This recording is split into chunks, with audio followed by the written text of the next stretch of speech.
Good morning, St. Francis, and good morning, people of God. It is Thursday, the second day of May, 2024.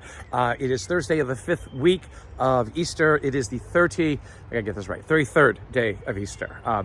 Because the 31st, 33rd. 33rd day of the Easter season. Got 17 days left to celebrate the wonder and the joy of the Easter season. Make sure that you are still doing that.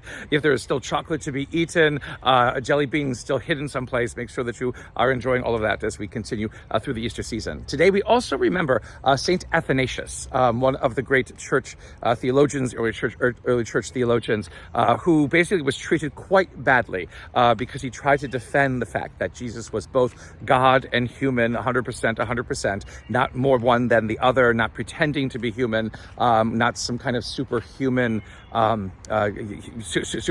wasn't God at all. And because of politics and all kinds of things like that, he was sometimes Bishop of Constantinople, sometimes he was not, sometimes he was exiled, sometimes he was threatened with death, all these kinds of things. But he persisted in the necessity of knowing that that Christ is both the fullness of what it means to be human and the fullness of what it means to be God. The biggest thing that St. Athanasius constantly professed is that if it is not assumed, it is not saved. And that's basically the understanding that if Jesus isn't fully human, if Jesus is not one like us, then he cannot know our struggles, our pains, our challenges, even our joys and our successes. It would all be distant to him because God on a lofty throne is God on a lofty throne. And so Athanasius's persistence in saying that Jesus became one like us in full humanity demonstrates the fact that God knows what it means to be one of us, and God knows then what it is that we need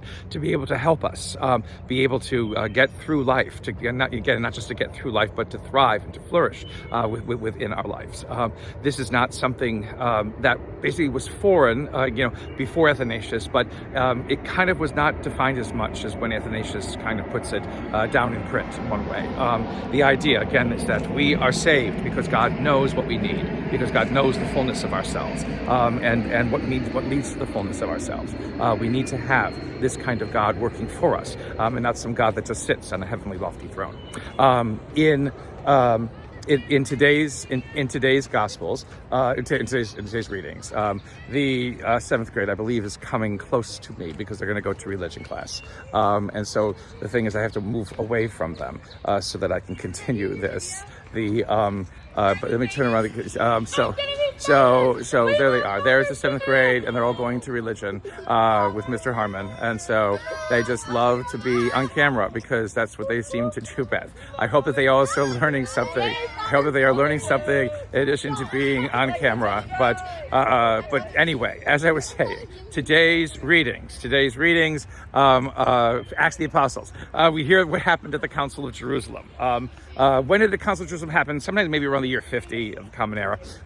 But Peter's the one who basically stands up during the debate, and says, look, God made both, Jews and Gentiles. And he, again, allowed the Gentiles to go their own way, but always kind of maybe with this promise that what was revealed to the Jews would now be revealed to the Gentiles. And that's what has happened in Jesus of Nazareth. And so the revelation is what matters, not becoming Jewish like everybody else. And so we need to basically allow them, to live their lives as they have lived them, avoiding those kinds of things like, the pollution from idols is basically food that is sacrificed to the idols, immorality, all kinds of bad marriage kinds of things and stuff like that. But they can be welcomed without having to undergo circumcision and undergoing all those kinds of things that made Jews Jews. And again, that becomes, the hallmark now of the Christian movement, is that it is not just something that is trying to bring Jewish believers into this Christ movement. It is now something that has gone out to all the world. And as Jesus says, before the ascension, is to go out into all the world and to preach, this good news, and to let everyone know exactly what happened here, and how human life is changed because of it. In the same way, again, forcing people to become something because we think that they should become something is not what we are about. It can never be a definition of what it means to be Catholic. We do not march lockstep, into one order and in one way, and that makes us Catholic. There are so many people who believe that basically to just keep doing these specific things that we can define ourselves as Catholic, makes us Catholic, and sometimes is very far from the truth. In John's Gospel today, it is love.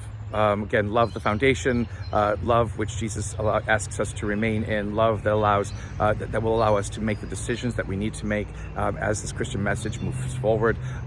Jesus again wants us to be grounded in that, not necessarily in law, not necessarily in rules and regulations, but in love. Because love has a power which is stronger than any rule or regulation, stronger than any kind of assessment or whatever parameter we can wrap around our actions and our behaviors and our contexts. Without love, we are nothing. And without love, we can never possibly ever hope to further the reign of God. A blessed continued Easter, St. Francis and people of God. May the Lord give you his peace.